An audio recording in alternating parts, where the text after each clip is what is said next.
Hi guys, welcome back to the channel.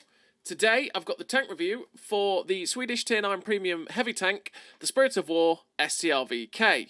Now, this tank isn't new because it is the STRV K, but with a sick skin from the Sabaton collaboration. Now, I absolutely love the Sabaton collaboration they did before.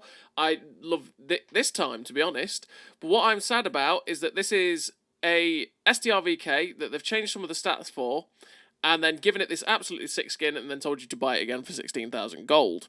It's terrible, terrible practice, and I just wish that they'd sold this skin in a bundle with the STRV K, or separately, you could just buy the skin for your already existing STRV K, because a lot of people already have the STRV K. So we're going to start out with, is it worth it? Well, no, because if you already own the STRV K, don't buy this thing, because it's a slower version of the STRV K, but with better turret armor. And it handles pretty much exactly the same. So really, is it worth it if you already own the STRV K? Absolutely not. No chance whatsoever. If you don't own the STRV K, is it worth it as a Tier 9 heavy tank? It's a pretty damn good heavy tank. Although, the thing is, it's still like 16,000 gold, something like that. It's still way too expensive, and you should never spend that much gold on one single tank in this game. You should wait for discounts and big bundles to get 2 or 3 tanks for that sort of price. But hey-ho, if you have the gold that you want to spend on it, as a Tier 9 heavy tank, since all the buffs and stuff like that, the STRV K is a pretty damn good heavy tank. And if you've seen how the STRV K handles and plays, you'll know exactly what to expect from this tank. And like I say, this skin is absolutely sick. It does look absolutely incredible. And I just feel sorry for everybody that already owns the STRV K that they can't just buy this skin for their own STRV K, because that is absolute rubbish that you can't do it. But yeah, the other thing that happens with this STRV K Spirit of War is that because it is with the Sabaton collaboration, you do get the song Steel Commanders playing in the garage, which I wish I could show you, but while they say I've been whitelisted to be able to show it in a YouTube video, I'm not risking YouTube's copyright system.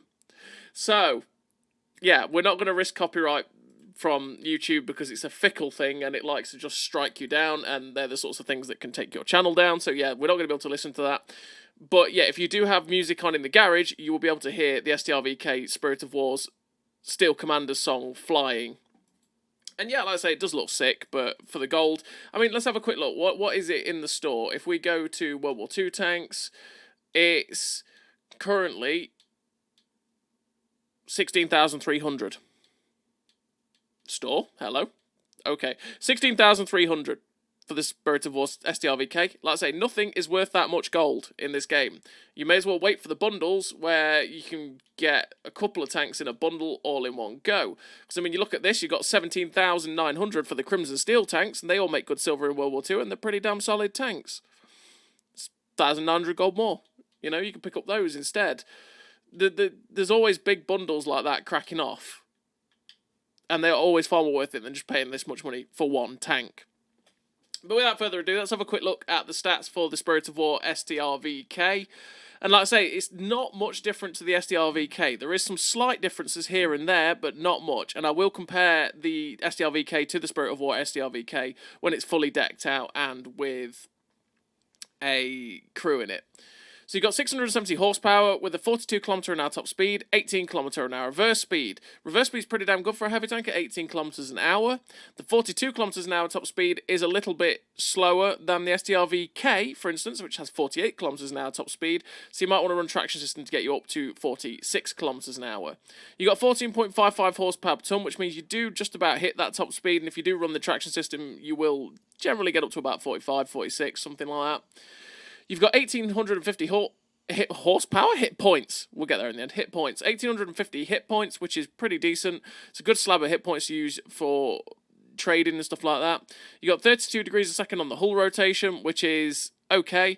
You got 2.3 on soft, 1.4 on medium, 1.3 on firm for the terrain resistances, which you might want to, well, you definitely want to help out to be able to hit your top speed in this tank. You want to be able to nerf these ground resistances down as much as possible, so you want to run off-road driving. You've got no camo because you're a heavy tank, so that's what you expect. 400 meters view range, which is fantastic. You'll be able to get yourself up to a really, really good view range and help you get assistance damage from those really aggressive positions where you can go hull down with this tank. 34 degrees a second turret rotation speed, which is actually quicker than your hull rotation, which is quite nice. So that means that you'll be able to... the turret will turn faster than your tracks. You got 0.9 accuracy during rotation, which is pretty decent, actually, without anything like vertical stabilizers, stuff like that. 18 degrees of elevation and 10 degrees of gun depression, which is absolutely fantastic. Helps you go hull down on the ridgeline really easily. You got a 10.5 second reload, which you can knock down to about 7.7, I think it was. Well, you'll see when we fully pimp it out. You got 0.33 accuracy, which is pretty damn good. And again, you'll knock that down to about 2.8, 0.28 or something like that. You got a 1.8 second aim time as well, which is absolutely fantastic. That was one of the changes they gave to the STRV K in the recent set of buffs that the STRV K got. And like I said, and that goes with the accuracy as well.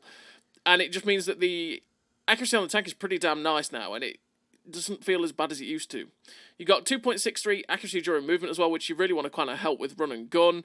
And if you don't take vertical stabilizers, to be honest, with the way that the aim time is and the gun bloom, it doesn't really bloom out too much, so it's not too bad. You got 2.2k DPM, which is okay, and you can kit that obviously to be even better. 252 pen on the standard APCR rounds, 310 on the premium, with 390 alpha. And one of the other things that they changed about the standard STRV K that's come across to this one as well is it's got 1350 standard APCR velocity now and 1523 meters a second velocity on its premium. So this used to be like 1000, I think it was, on the standard STRV K's APCR.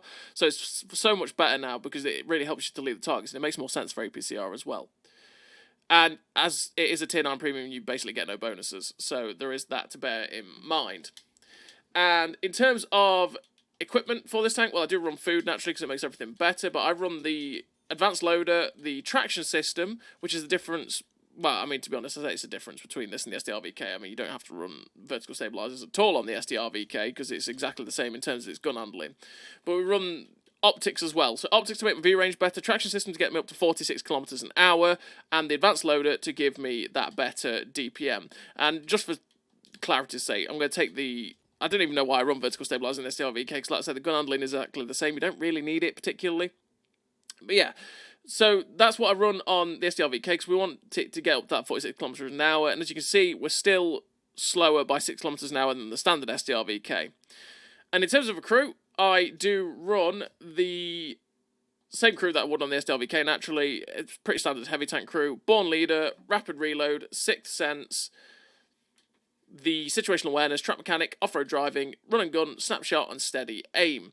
Now, run the gun perks because you want to make the gun as good as humanly possible, especially if you're not going to run vertical stabilizers. Off-road driving to nerf down the ground resistances, like I say, to help you hit that top speed. Situational awareness to help you. Well, these four you're always going to take in every World War II tank, to be honest. Well, this corner is always a must on every World War II tank. But yeah, so that's the crew I run in the Spirit of War. And as you can see from the stats, we've managed to get ourselves to 35.2 hull rotation speed, which is a little bit quicker than it was. We've got 46.2 kilometers an hour now, 19.8 on reverse, which is really, really good. We've got 512 meters of view range, which is going to be fantastic for devaluing people's camos and being able to spot lots of people and getting some decent assistance from those really aggressive hull down positions. You got 36.92 degrees a second on the turret rotation speed, and 0.6 accuracy now during rotation, which is fantastic, especially when we're not running vertical stabilizers. That's really good. We've got 7.66 second reload, which gives you a 3k DPM, which is really nice for a tier 9 heavy tank. The reload is pretty damn nice on this STRV K these days. 0.27 accuracy, 2.07 accuracy during movement, which you can knock down even further if you do run vertical stabilizers. It's down to you whether you want to go slow, a little bit slower and have better gun handling, or go that little bit quicker. And you got 1.66 seconds aim time, which is absolutely fantastic, because that means you get your gun aimed in really, really quickly, and it's one of the reasons you don't really feel like you need vertical stabilizers, if I'm honest, because, well, the gun just aims in really quickly all the time. And in terms of the armour, now, this is where one of the differences is for the Spirit of War. As you can see, we've got 304mm of effective turret armour on this turret cheeks, and then 285 behind the gun mantlet, and then 203 there. If I go across to the STRV K, here we are. 254, where it's now 304. 235, where it's now, what, 285 was it, I said? and then it's still 203. Oh, in fact, that's 152 there at the Gunmantler, where it's 203 on the Spirit of War. So as you can see, the turret armor on the Spirit of War is drastically better than the STRV K. Drastically better. And it means that you bounce a lot when you are hull down. The STRV K is one of those really annoying ones where it feels like it should have a really good turret, and then it just tends to get buttered by premium rounds and stuff like that. The Spirit of War so far feels like that's not the case. Unless it's like exceptionally high pen APCR, like talking like, you know, E4s and stuff like that, it tends to do really, really well when it's hull down and bounce a hell of a lot of shots, and it's pretty damn consistent in that reality. Which is why I say, you know, if you don't own the STRV K, this might be one that's pretty good for you, because while it is slower, the turret armor gives it that little bit extra give, which is nice, and the gun handling is pretty much the same. So let's have a quick look at the comparison. So that, I'm going to give you time here, so you can pause it on this bit to have a look at this. And then you can pause it on this bit to have a look at this bit, so the stats while it's fully pimped out. Now we've got it set up exactly the same in the STRV K. Let's go have a look. So this is the stats for the STRV K on this bit, and you can pause it and you can compare and contrast when you're looking at the two. And here's the other bit to show you the difference. We're going to naturally go over it. So the turret rotation speed is 37 degrees a second pretty much on the Spirit of War, and it's 41 on the STRV K, so the turret actually turns quicker on the STRV K. You got 39.6 degrees a second on the track traverse on the STRV K, whereas on the Spirit of War, it's 35. So the turret and the hull rotation speed of the Spirit of War is slower than the STRV K. So that's something to bear in mind. In terms of the horsepower, it's exactly the same. But you actually have a 16.37 horsepower per ton ratio, whereas the STRV K Spirit of War has a 14.55 horsepower per ton ratio. So it's got extra weight, which means it's not quite as nimble as the actual STRV K either. Let's have a quick look at the gun handling so that you can see it. So the accuracy during rotation is 0.6 on the Spirit of War. It's 0.67 on the STRV K, so that's actually better on the Spirit of War. 1.99 accuracy during movement on the STRV K is actually better than the 2.07 accuracy during movement on the Spirit of War.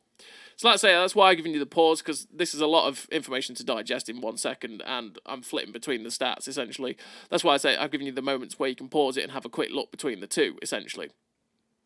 As you can see, though, the general gun handling stats, we've got 7.66 second reload on this Spirit of War, 0.27 accuracy, 1.66 aim time. They're the really important ones. And it's 1.66, 0.27, and 7.66. So that, in terms of the gun handling, apart from the accuracy during movement and the accuracy during rotation, which are ever so slightly different, the gun handling is exactly the same on the STRV K and the Spirit of War. But yeah, that's the Spirit of War STRV K. Done a quick comparison. As you can see, the armor on this tank is actually slightly better on the turret than it is on the STRV K, which gives it that bit more give, and it's actually a lot nicer on a ridgeline than the STRV K is. The gun handling is pretty much the same, but the mobility is worse. Is it worth 16,000 gold? I say no. No, it's never worth that much gold ever. And you should wait for big discounts. As for the way that because it is a Sabaton licensed collaboration tank, is it going to come round again on a discount? Maybe not. So if you do like the Sabaton collaborations and you want this cool ass skin, you know, you could possibly go buy it, but I still think it's stupid that they've basically reskinned a tank that already exists, which already has a skin, given it this, and then not just giving you the option to buy the STRV K with the Sabaton skin, like you could on PC, for example, which is just a little bit crap, if I'm honest, and I really don't like that they've done that. But yeah, anyway, that's the review that's the stats bit of the STRV K Spirit of War for the garage.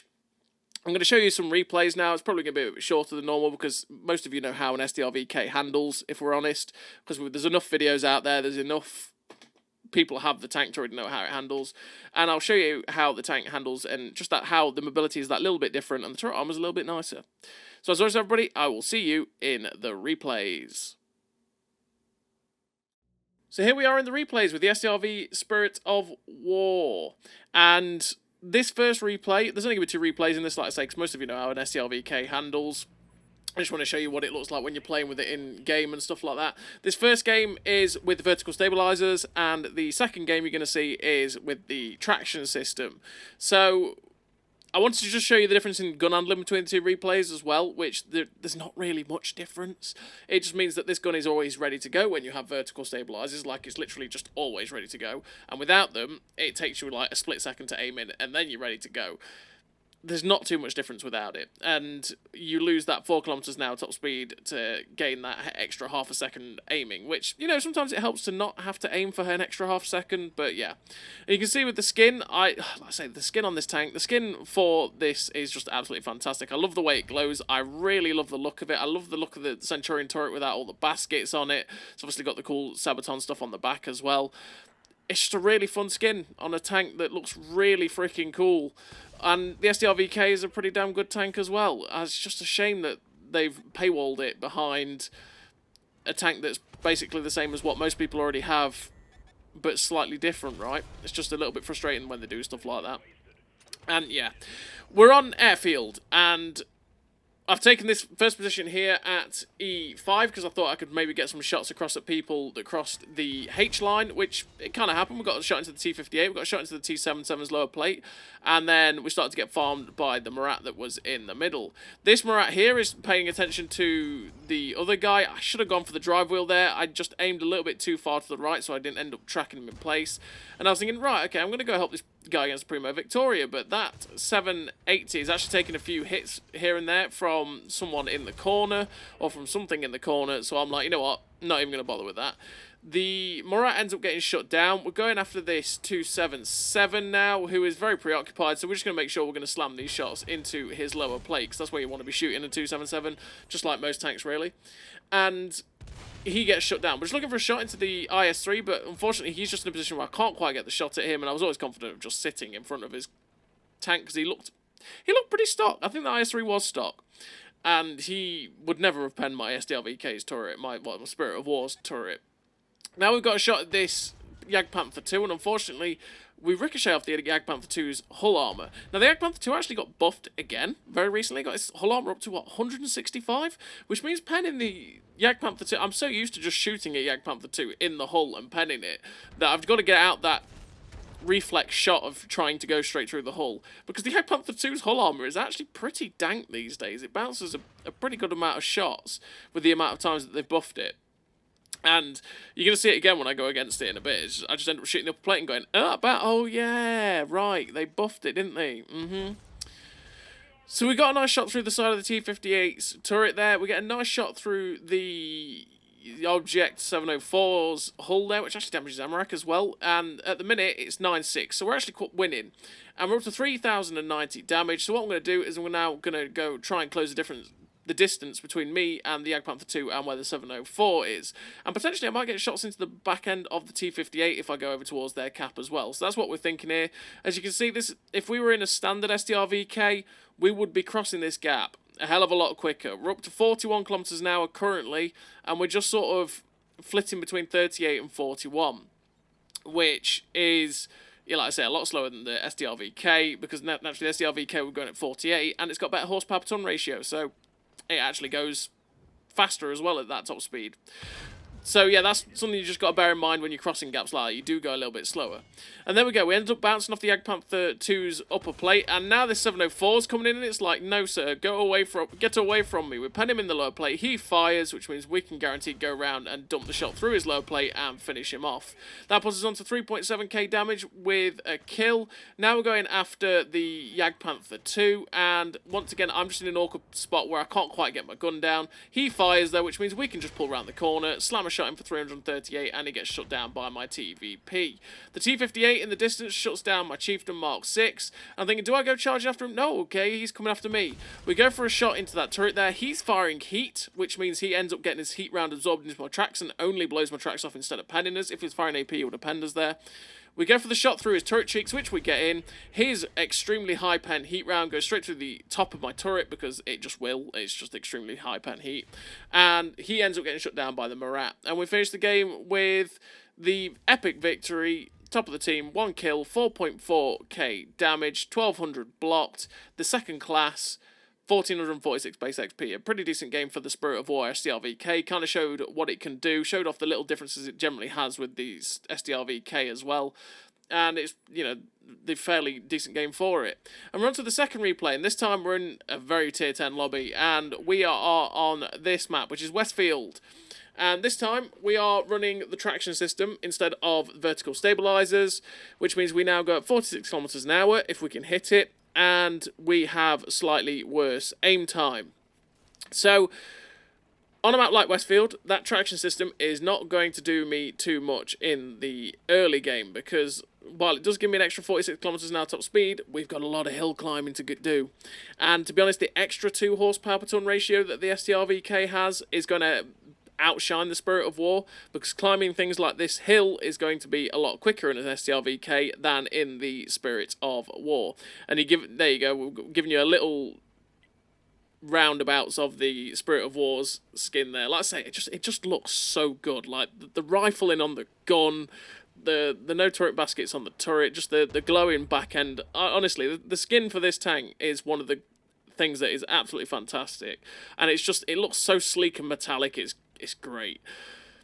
It's just a shame it's paywall day, but it does look fantastic as a tank. And I'll say, if you don't own the STRV K, this tank is probably pretty much, if you want a tier 9 premium heavy tank, if you want to pay 16,000 gold, like I say, you're always best to get the cheap bundles with like 3 tanks in it, then this tank is probably one to pick up while you get it, because you get the cool Steel Commander's song in the garage, you get the pretty damn nice gun, the pretty damn good DPM, the fantastic turret armor. Yes, you're slightly slower than the STRV K, which means you're a little bit more sluggish, but the extra turret armor that this gets over the STRV K means it's a little bit nicer to play generally than the STRV K was back when it was slower, because the STRV K used to have this 42 km an hour top speed, and it was annoying because it was a little bit slow, and the gun was a little bit derpy, and the turret armor, even when you got to a position where you could go hull down, the turret armor still laughed at you, and you got penned by loads of tanks in random spots all the time. Whereas it doesn't happen with this Spirit of War, which is nice. Except for when people fire HE at you, like this IS-7. I don't know what this IS-7 is doing. But yeah, so all the buffs that give an STRV K make it one of the best tier 9 heavy tanks. It's absolutely fantastic, honestly, these days.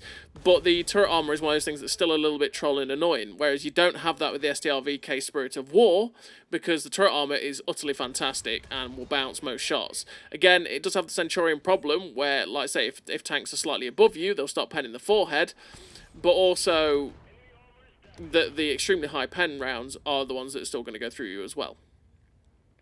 So here we are on the ridgeline on Westfield. We're in the place we run on B. We're low rolling like mad at the minute. Everyone must have armor angling or something like that for the amount of low rolls we've got against some of these heavies. And we're just staying hull down to use the turret armor as best we can. There is that 257 at the back there. Just seeing if the C75 possibly pokes out and gives me a kill, but the 257 ends up giving us a shot into his low plate. 327 again. These low rolls, man. Well, come on. Can we roll for like our average, please, of 390? That would be very nice. So we're just trying to get some shots into this 257. Because of the way the 257 armor is and the angle that we're shooting it at on the ridgeline, we're not quite going through it. We load the premium rounds, which have 310 penetration, and we're now trying to go through that guy. I'm kind of sad that that shot didn't track and pen the 257, because we kind of did shoot up into his armor there. But you can see, because it's APCR as well, it's not doing very well with the angle, because you only get 2 degrees of normalization. So we're just not getting shots through this 257, and we end up missing that shot as well. You can see the gun with the movement, just how much more it's bloomed out than in the last game, when you are moving the turret and the hull, as opposed to, you know, this is basically what it's like when you don't have vertical stabilizers. But the difference is minuscule, because just how fast this gun aims in, you are ready to go all the time. So we see this machine's in an awkward spot. We get a shot into the side of the machine. We notice the 268 version 5 is looking at us though, so we get a shot straight through his cupola. As you can see, the accuracy on this tank is pretty damn nice, even at that distance. With the .27 accuracy you get it down to, you're going to hit a lot of the shots you're going for. Just looking for a shot into the side of the Conqueror turret. The 268 version 5 is looking at us again, so I try and take a pot shot, doesn't come through. That machine is running away. I don't want this machine to run away. We need to get rid of him, so I'm just watching for where the outline appears. It's like, hello outline, and good night, Mr. Machine. machine. And that's why you always have the targeted info, because that moment I could see his outline, I knew he was in a position where I could probably shoot him, and we managed to shut him down. We're up to 3.1k damage with 1200 assistance. It's 11-8 currently. We're just going to pop over and see if we can get a shot to shut down this 257, but he does end up getting away from us, so we can't quite get the shot at him. And we notice, okay, you know, there's 3 guys here. There's still a fair few, well, that means there's still 4 tanks left, which means they're along the K line, and there's a heavy tank currently assaulting another heavy tank in our base. And it's a Type 5 heavy, so we load the premium rounds so that we can at least have a chance of going through the Type 5 heavy, and we're going to try and get back to help this Type 4 if we can, and this Jagdpanzer, because that way, well, number one, the Type 5 heavy is a tank that's got a lot of hit points. We can possibly get some good damage out on this guy, and we can also stop them from possibly having the ability to cap us. So we go for the turret cheek there of the Type 5 heavy. The shot goes straight through, which is great, but now he's in a position where he's just got behind cover, which is really awkward for us in this situation because we can't quite get shots at him. But we keep getting detected, which wasn't the Type 5 heavy. So that makes me think that there is definitely something or other on the K line at like K7 or something. But I do have to try and help this guy against this Type 5 heavy. So we're going to poke up on top of this ridgeline, see if we can get a shot into this Type 5 heavy, who's now on 660. You can see we've just got minuscule shots at him. We're just going to look for the shot through his turret cheek there, and unfortunately we bounce. We end up pulling back so that we don't take a hit from whatever is on the left, because there is definitely something on the left. And now the Type 5 is looking at us. We get the shot through that cheek of the Type 5, damages Amarak, and there we go. There's something absolutely slaps us from that position at K7, and it's definitely the Tyran, because the Death Star would have deleted us if we're honest. So it's probably a Tyran, which we're never going to spot. We're loading the standard rounds because we don't need premium for either the Death Star or the Tyran, and we know where he is. So what we're going to do is we're just going to sit and wait for a second. We're going to sit and wait for a second, see if this Death Star gets spotted up, and maybe he might be in render range for me to see him, but unfortunately he is still beyond render range, and we couldn't quite get the shot into the Death Star. Now we know, again, we know where the Tyran is. The Tyran is on the K line, so we're going to push forward and see if we can spot it. At this point, if I was the Tyran, I would have pulled back into K0, so that's what we're probably assuming he's done. And I mean, we're not getting spotted at this point charging down this hill, which means that he's definitely in K0. And I mean, the Tyran ends up deleting the Iron Arnie. The Tyran, it's going to be a pain because it's a Tyran. It's broken camo, and we will probably not spot it at all until it fires. But we do have really good turret armor. I mean, at the end of the day, do we have the turret armor if he fires premium? No. If he fires standards, there's a chance with the STRV K, there's probably most of the time he would end up going through our turret front. With the Spirit of War STRV K, there's a high chance that we could actually ricochet him if we stay hull down. So what our goal here is to poke this ridge line, keep it only our turret facing the Tyran, and then try and see if we can get him to fire and get spotted. Because obviously, if we spot him when he fires, we're going to get all the assistance. He ends up getting lit up, and he gets absolutely eviscerated. I did try and pop a blind shot where I thought it was, but we did hit the ridgeline. But we do finish the game with the victory.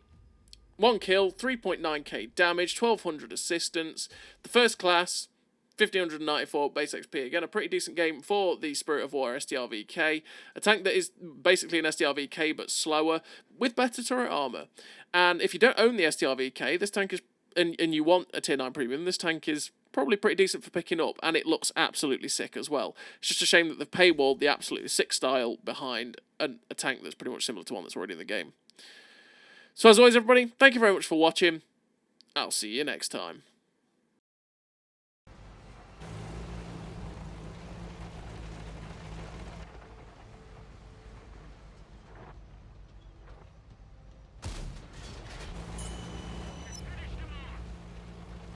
A great success!